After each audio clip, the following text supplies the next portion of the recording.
Hey, this is Leon Finney, your host on Another Perspective. I'm back here, and I have with us Sister Brittany Galt of Occupy the Hood and Brother Lauren Taylor, Occupy the Hood. So I got to be, and I'm looking right here at the paper, as the public sector sheds jobs, blacks are the hardest hit. Of course. Well, so here's the deal. So when are we going to get in the fight, y'all?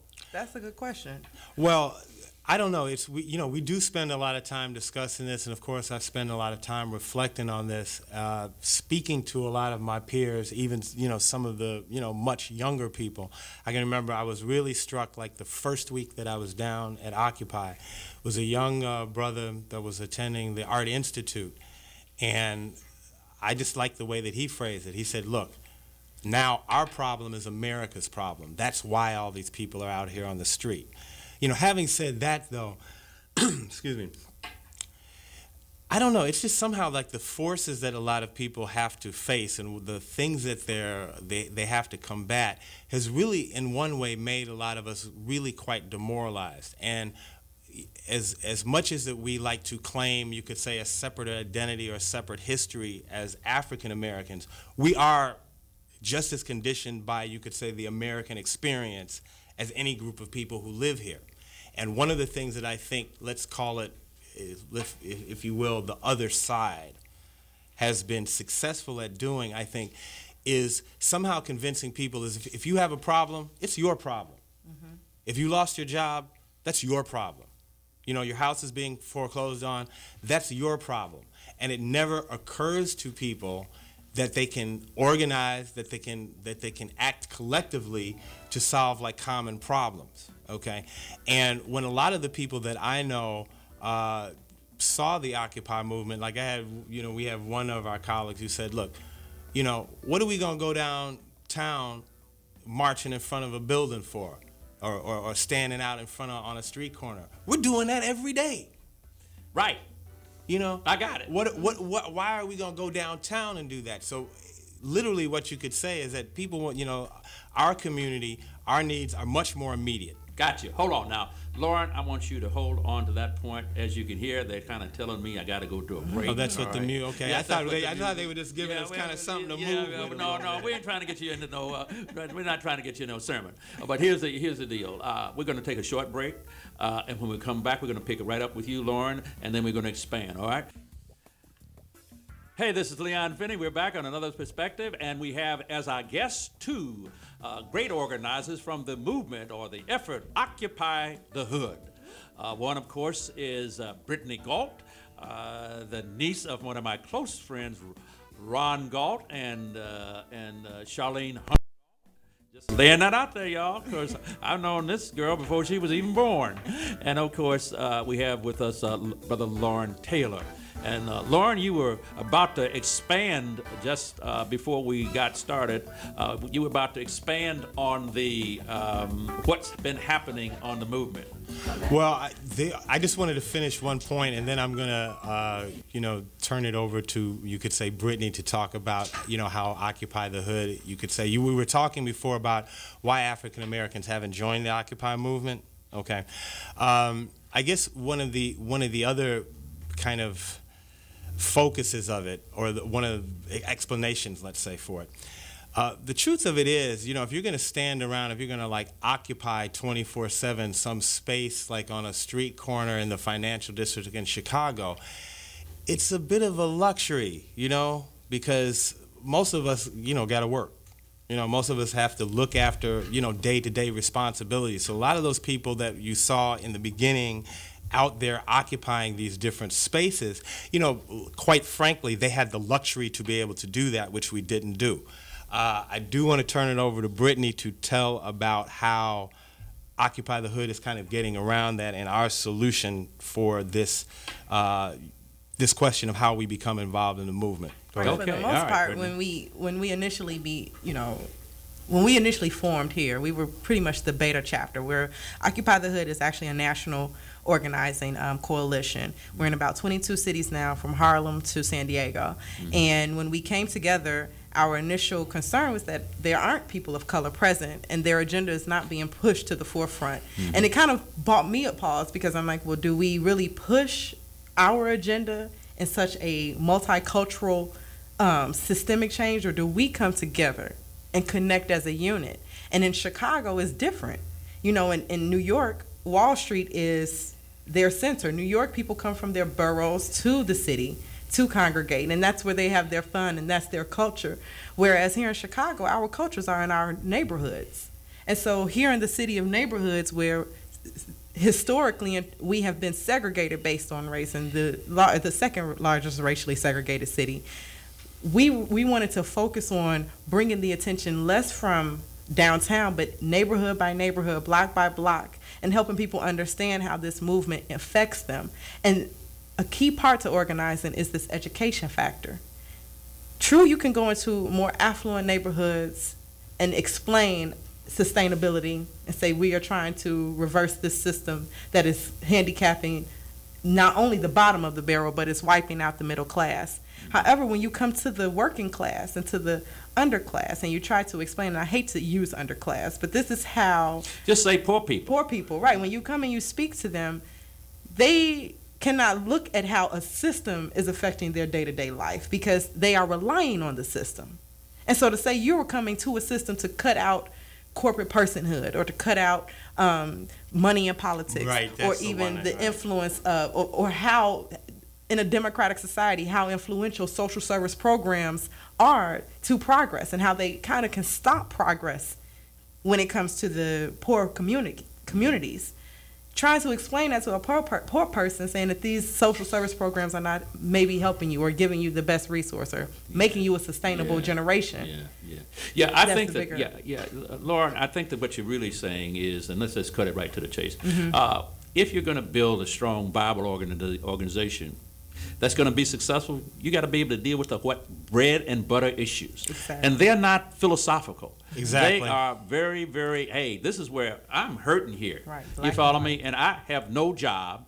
And so I'm looking for a job. I'm not looking to see General Motors close down. I want General Motors to come back open. Why? Because I want a J-O-B. And see, that's where we're at. And you know, I want to make sure you guys understand. This is Leon Finney on Another Perspective, WVON Talk Radio. Our call number is 773-591-1690. So call us. I see two, Rosa, I know you're out there. Michael, I see you're out there. So we're going to get you in a moment. Go back to Lauren. Well, in speaking to this point, and one of the main approaches that we are taking with Occupy the Hood is that we know that there are many, many groups, individuals, churches who have already been, as you might could say, on the ground doing the hard work for years and years.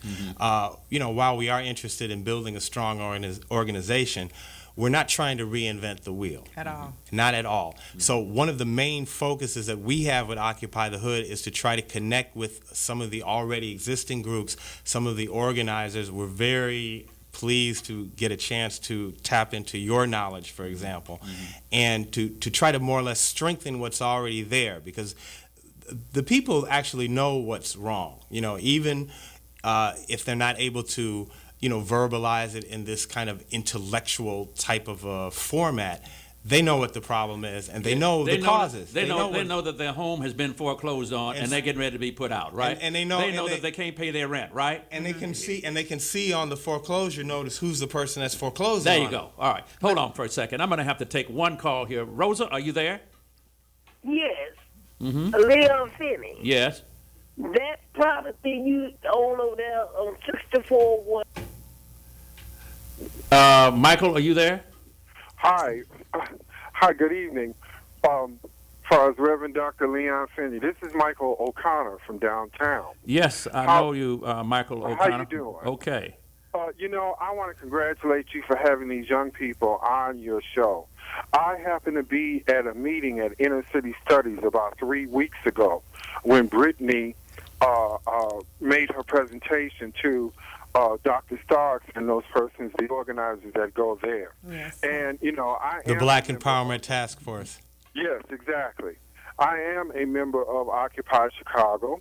I am an economically disadvantaged person, but I also went to school and realized that public policy directly impacts a lot of the economic well-being of the masses of the country. And so I applaud these young people because it was clear to me, it was refreshing to see young people 30 and under who actually know what time it is out here, at least in the city of Chicago. Occupy the Hood is an interesting and definitely should be a pragmatic action group that is dealing with those issues that specifically address African American needs, and I don't have a problem with that. So I just wanted to say congratulations. Thank you, Michael. For having Thank you them. very much. And we welcome any kind of participation that you'd like to have with what we're doing. Of course. I gave you guys my email, Yes, so I'm you waiting did. to hear. But Dr. Finney, congratulations for doing this, because these people need to be heard, because there is a connection between economics or lack of them and public policy practices here in the city of Chicago. And the fact that 6 out of 12 of the public health centers, mental health centers, are going to be closed or privatized, and there's been no real action in terms of how to deal with what are we going to deal with those persons who have mentally disorders in our community, and the fact that all 50 aldermen in the city of Chicago, including the black ones, went along far as with the show, tells me that we do need some new blood, and we need some new blood here in this city on the south and west side that don't mind marching or don't mind or do understand that no justice, no peace. Thank you. Thank you. All right. Thank you. Okay, Lauren, go ahead. No, go ahead. I'm sorry, Go ahead. Brenda. She looked like she was definitely. going to say something. What was so intriguing to me about this notion of finding a job and economic justice is also very much tied into entrepreneurship and self-determination. And I'm a big advocate of entrepreneurship. My father, Chief Dennis Galt, retired battalion chief with the Chicago Fire Department, really instilled that in me, that when he sent me to school, I was going to school to learn how to become a better person, but also how to become a better entrepreneur. Right. And that is the one thing that we have missed in this generation, is how do we come from the bottom up and start and establish our own, instead of this person who is looking for a job with General Motors. How can we now hire the best and the bright talent coming out of the University of Illinois and out of the MITs to start generating our own motor plants, to start generating our own media companies, to start generating our own retirement specialists? Look out. So that is what we're doing. We're not trying to take over your market, but we're going to provide a space for those when those six neighborhood clinics close, and we have several psychologists who are out of work. Why don't we put each other to work? Why don't we start sowing seeds into each other, providing counseling, using the education that you have to help people? That's what happened when we invented mental clinics and medical facilities. We let go of the relationship between human to human to be able to heal each other. We have that to me is the. And one of the you're things making a powerful case for black entrepreneurship, and I think that what's happening is that I remember Carter G. Woodson wrote The Miseducation of the Negro, and the whole idea was that back in those days, and those days have long since been gone. And when Carter G. Woodson wrote the book, he wrote the book 1920 something, right? You could, if you just cross out the word Negro and put African American, you could have wrote it last week. Could have wrote it last week. Because at the end of the day, it is that we have educated our children away from providing goods and services to their own people, and now they are worried about providing goods and services through Wall Street, and through white entrepreneurs, but yet we have lost the ability to create African American entrepreneurs who are able to create and invent and produce things for their own people, and then be able to export those things to Africa, all over Africa, rather than to be able to just become consumers. The issue is we've, I think, got to the place that we are so hung up being a consumer that any job is okay if it gives us enough money to buy something that we don't need. Look out. Well, and in some ways, it's almost like the times have moved to a point where literally we will be forced to do this. Whether we want to or not, we are going to be very soon, if not already, in a position where we really don't have any alternative other than to create some sort of community-based economics. And that's why I was really so like happy when I hooked up with Brittany and saw some of the stuff that she had been working through. And through this process of trying to establish Organize the Hood, there are just so many people out there have so many great ideas about how to do this that really it's just actually made me very inspired. And the reality is also as well, when it comes to we're being forced to become entrepreneurs, our body, my people, of all races, whoever has ears to hear, understand and do not be confused that our single greatest leverage as humans, as Americans in our nation is our body. Our body is our labor. Okay. Without our labor, companies cannot function, businesses cannot continue. And so the reality is also turning to, if we allow the net neutrality bill to press forward through the houses, that will eliminate the internet or our ability to use the internet as business. And so that is already saying that not only will we be forced to become entrepreneurs, we may be forced to be laborers. Okay, all right, Brittany. So, now we're gonna have to take a short break. Okay, great. And we're gonna kick it back off with you and Lauren are both pushing black entrepreneurship, making sure many things, among other things. But you're trying to say, hey, look, we got to be able to produce something other than appetite. Okay, here we are. This is Leon Finney, your host on Another Perspective. I'll be right back after this short break.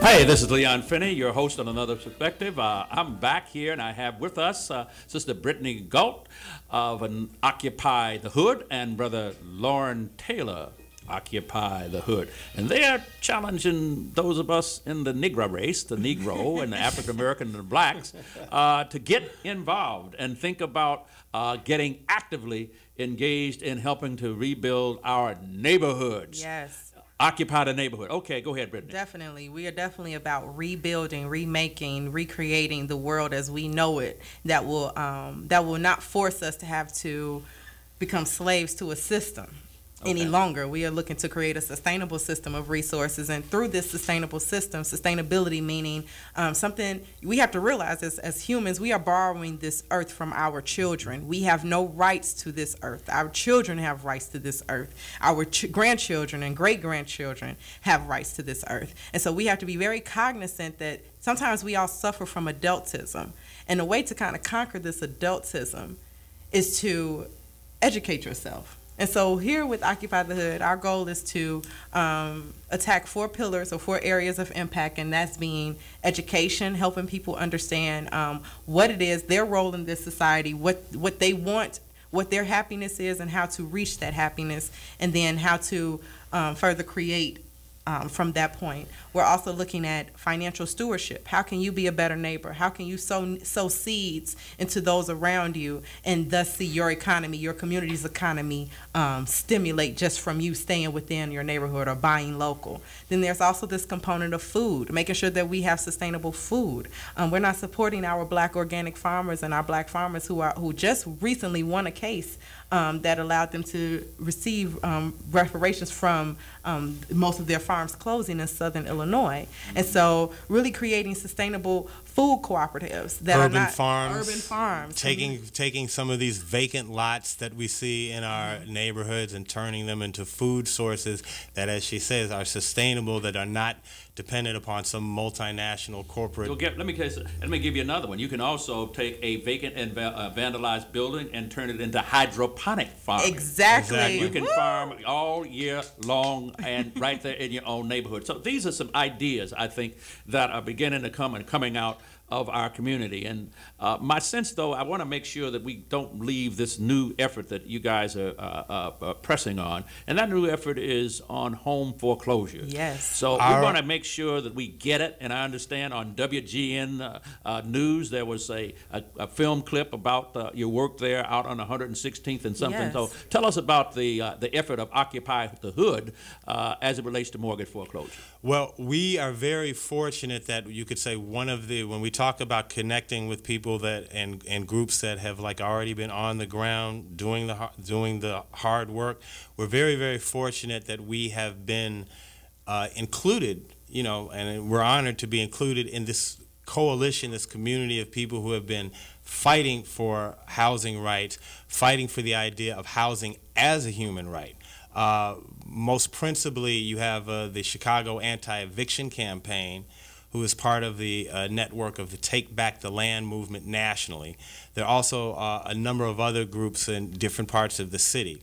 On December the 6th, that's this Tuesday, there's going to be a national day of action that includes Chicago Anti-Eviction Campaign, Communities United Against Foreclosure, that's another group, a group on the west side called South Austin Coalition. And as I say, this is part of a Take Back the Land movement nationally. We have a series of actions going on next week all around the issue of illegal foreclosures, abandoned properties, and home foreclosures. On the 6th of December, we are going to be reclaiming a number of abandoned and foreclosed properties and putting homeless people into these properties. Occupy the Hood, together with Chicago Anti-Eviction Campaign, will be doing 2 or 3 properties on the south side of Chicago. We know there's another group that's going to be reclaiming property in Pilsen, and the group that's working on the west side will be cleaning up and boarding up some bank-owned abandoned buildings. Okay. Okay. Let me get this straight. When you say reclaiming, you mean that are you going to be breaking into the buildings? No, and that's where our beef with WGN kicked in. Yesterday, WGN took the liberty to report on our event at one of the family's homes that actually the sheriff that we reclaimed. And just a backstory on this family, the original property owner was a realtor who also suffered during the financial crisis. She was also foreclosed on, and the sheriffs showed up to her home in Dalton with her grandchildren present. 5 officers came into the house with their guns drawn, scared the family to death. This is what motivated this homeowner to seek out Occupy the Hood Chicago and the Chicago Anti-Eviction Campaign. You mean the sheriff came in with armed, 5 sheriffs and gun drawn? Yes. On children. On children? On children. So she then contacted us, and she wanted to reclaim another property whose she sold to her tenants. Tenants have been in the property for 10 years, and she wanted to show solidarity with them. We went to reclaim the property, and by the way, this tenant was evicted the day before Thanksgiving while preparing food, and the sheriff didn't even give them the opportunity to put the food away. When we reclaimed the property, the food was, smelling up the house. Is that right? Yes. We get out here with the banks, when the media press come out, we have a nice staged event. It says make the banks pay. We have signage. We have things literature. And the reporter reported that Occupy the Hood, whoever these people are, basically the group, is breaking in to homes, foreclosed homes, this Robin Hood group, and helping families return into their homes. Now, we all know that hood, which is the backlash we received from the national media, is that hood is a racialized term. Although they didn't consider that me, as someone coming out of a marketing school, that neighborhood. Out of the August University of Illinois. Yes. Yes, right. That I'm aware that 4 syllables, neighborhood, maybe 3 syllables, in a marketing campaign does not work. And so we had to use hood. Right. And for them to say hood as a racialized black term, and then to speak of it and only show black people, and then say that we were breaking in, racializes everything that we're doing, when in the occupation and the Occupy movement. It's all right to be white and occupy anything. Because then they're reclaiming. Guess what? So are you really saying that here's the deal? Now, when you occupy a street corner in front of a bank, that's okay. Yeah, but the question is, did you hit the bread and butter issue? You follow me? You see, here's the deal on this one. The bread and butter issues are, at this particular point, unemployment, right? Yes. That's a real one. Joblessness. All right? Joblessness. You follow me? At least one of you, right at this moment, that's on this program, you're out of work, right? So you have a powerful motivation to get involved in trying to change things, right? Yes. The issue is many instances, there are 90,000 homes that have been foreclosed on in Cook County, and many of those are in the hood. Yes. 100,000 abandoned homes in Chicago. Right, And right. then Abandoned 860 Hold on. So the point is, when you talk about occupying a corner, what's that? Versus when you're talking about occupying a house and trying to make sure that the people who might have been disenfranchised illegally are given a fair shot with our justice system. So my point is, or that the banks are forced to do something to remediate the situation, rather than continuing this this sort of rape in our community and putting our children and our families out of homes. Yes. I mean, what's wrong with this? This picture, maybe when we get in the middle of it, then we bring some reality to the Occupy movement. The reality is unemployment. People ain't got no work. People are being thrown out of their homes. Their homes are being taken over. The banks are making the money. The service agencies are making the money, and we are losing out. Day in and day out. Well, okay, and this is the thing, and we, of course, we were all not pleased, when we saw this WGN piece. When I kind of, you could say, counted backwards slowly from 10 and thought about it a bit, I kind of, told my colleagues, okay, hey, look, we don't necessarily have control over all the messages, but just think about it like this, okay? Robin Hood, was a hero, because what did he do? He stole from the rich and did what? Gave to the poor. Okay. Now, if they decide that they want to characterize this in that way, in one way, we don't have 100% control of it, but I do think that the people know why we're doing this. Okay. And so, in some ways, I think we can take that and kind of turn it around somehow. Yeah. Well, I think the chief thing is you had the audacity, if you will, to take on a tough problem. Well, that was to go where people were hurting. In many instances, our people are not hurting on Wall Street. That's my point. Nor are they hurting in the park. Most of our people are hurting at this moment elsewhere other than Wall Street, in our neighborhoods. And so my sense is, Lauren, what are you going to do about the neighborhoods that continue to suffer while Wall Street continues to make money? Or let me put it another way, and let me kind of cast this thing a little bit differently, because we're getting ready to get out of here in about another 15 minutes. You've got the Republican Party being owned by big oil, and you got the Democratic Party being owned by Wall Street.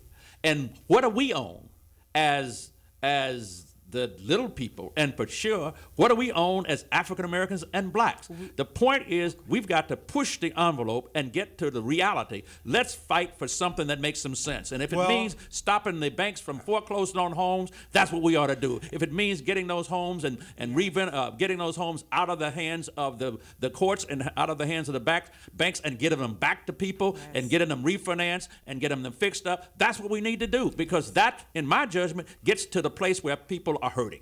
And the reality is, many people are looking at this as a legal issue. Oh, well, we don't want to go back in the homes. That's illegal. No. In fact, what the banks did is very illegal, because right now, Bank of New York Mellon has been indicted by the New York State Attorney General for mortgage securities fraud. And the first client that J.R. Fleming, who is the lead organizer with Chicago Anti-Eviction Campaign, the Chicago Take Back the Land campaign, when he connected with Sister Pat Hill, a retired 20-year veteran with the Chicago Police. Yes, Chicago Police. You're familiar. Who was about to lose her home under Bank of New York Mellon. Yes. Pat Hill was about to lose her home? Yes. They sold the house from up under her for half the money it was worth. Then, when she came and had the Attorney General, we were going to meet Lisa Madigan. Lisa Madigan heard Occupy was coming to the Mortgage Resource Fair, sent representatives, whom her representatives had a heart and let us know this is not right. Found out that there are irregularities in Pat Hill's mortgage and loan modification. So there's hope there. Yes. Well, and it's not an isolated instant. All. Have you heard of the concept of robo-signing? No. Or have you heard of the five U.S. banks, J.P. Morgan Chase included, that have been indicted in Massachusetts as well for mortgage securities? No, I haven't. Okay, wait a minute, y'all shooting at me too hard. I got to take a short break. Okay. This is the last break, y'all. This is Leon Finney, your host on Another Perspective. We're going to take a short break. We'll be right back. Hey, this is Leon Finney, your host on Another Perspective. We are in the final leg of our broadcast this afternoon. We have with us two wonderful guests. One is Sister Brittany Galt, and the other is Brother Lauren Taylor. And we're talking about Occupy the Hood, Occupy the Neighborhood, where the real issues are, and not on Wall Street, where some issues are. But right now, we've got to deal with the hurt and the pain and the opportunities for us to take our neighborhoods back, block by block, house by house, and rebuild our community and our family. So, Lauren, you and Brittany were going at it right and left, hot and heavy. So let me just ring the bell, dong, go at it. Well, okay. The one thing that I did want to interject here. Okay, Occupy the Hood. We do consider ourselves to be part of the more general Occupy movement. I mean, currently. And let's thank them for that, because they put the thing on Front Street. I mean, and this is the thing. You know, for all of its warts, you know, for all of the concerns and questions about inclusiveness, at least what has started to happen is that the issue of economic inequality is now firmly and squarely out there on the national agenda. We're also very happy that as the movement has evolved, a lot of the things that we are concerned about, particularly with Occupy the Hood and in our community, have now been taken up as part of the agenda of the Occupy movement. So you're beginning to influence the rest of the Occupy. Some influence, some of it is quite frankly, you could call it this sort of like spontaneous combustion. I know that, for instance, particularly here in Chicago, when they were not successful in establishing an encampment the same that they have on Wall Street, it did require them to reflect on, okay, where is the Occupy movement in Chicago going, all right? Here it was, we already kind of had the model for how they could proceed into the future, so they have adopted an official position called the Spring Objective, where they're going to be doing what it is that we have been advocating, which is going into the community. Brittany, were there others than blacks at 116th that some of the whites from the Occupy movement join you at the that effort to deal with mortgage foreclosure on 116th? Yes, there was a diverse group. Right. And when you look at the pictures and the press coverage that was available, you could see the diversity. Although, albeit it looks very disorganized. Okay. You know, they didn't have us standing neatly, you know, how we had composed ourselves for the conference. They used the B-roll after the conference was over. What you did was you set up the photo op, but they didn't follow the photo op. Exactly. Right, okay. And that's painful. Being a media studies major from the University of Illinois, they teach us about these things. So the picture that you were trying to paint was that this is a diverse group that have come together. In solidarity. African-Americans, Euro-American, there's also there's also a component. Asian Americans, and you came together to Occupy the Hood. But they made it look as though, they meaning WGN television, made it look as though it was just a black move, and let's kind of dismiss this, right? And not only that, but they're breaking into houses. Ooh. Criminal. They criminalize you, right? So where's the justice when there's criminality, right? Of course. Right, yeah, I mean, okay, to their credit, they did at least mention that we're returning the homes to the owners. But the thing of it is, I think we want to focus a little bit on the solution. So I want to hear that. And everybody wants to hear that. Okay, I want to reiterate again. December 6th is going to be, you could say, in a sense, a dress rehearsal for what our ultimate objective is. Along with the different housing groups, Chicago Anti-Eviction Campaign, Take Back the Land movement, we have a target to reclaim 10,000 abandoned homes by the end of 2012. Wow. That is our initial target. Okay, you say wow, but that is literally only 10% of the total in Chicago. We got over 100,000. I mean, that literally... Not Chicago, Cook County. Right. Okay, that literally is going to be like a spoonful off the top of the soup bowl. Just 10%. Yeah. Okay, just 10%. Okay, that's going down on September 6th. We're going to have at least 4 or 5 houses across the city. Not September, you mean December 6th? I'm sorry, December 6th. Okay, and December 8th, we are going to, we call it the Battle of the Banks. What we're going to do is there is some materials, there is some work that is going to be done in order to reclaim these homes. On December the 8th, we are going to go to the bank with the invoices for the work and the materials that we did to reclaim these homes. Then on the 9th... And you're going to ask the banks to pay? Yes. Yes. Okay. We're going to reimburse you. Reimburse us.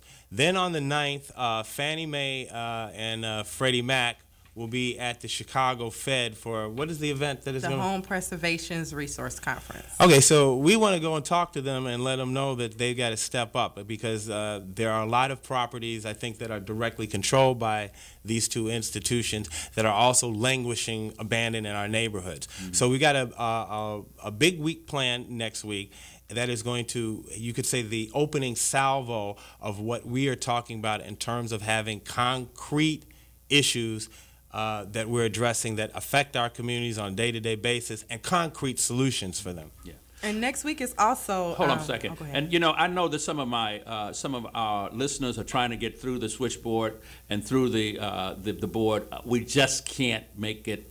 We've got a glitch, and so I don't want you to be frustrated, and hopefully we'll have the phone board and switchboard back up for later on today or tonight, and then, of course, tomorrow into next week. So we've not been able to get any phone calls through.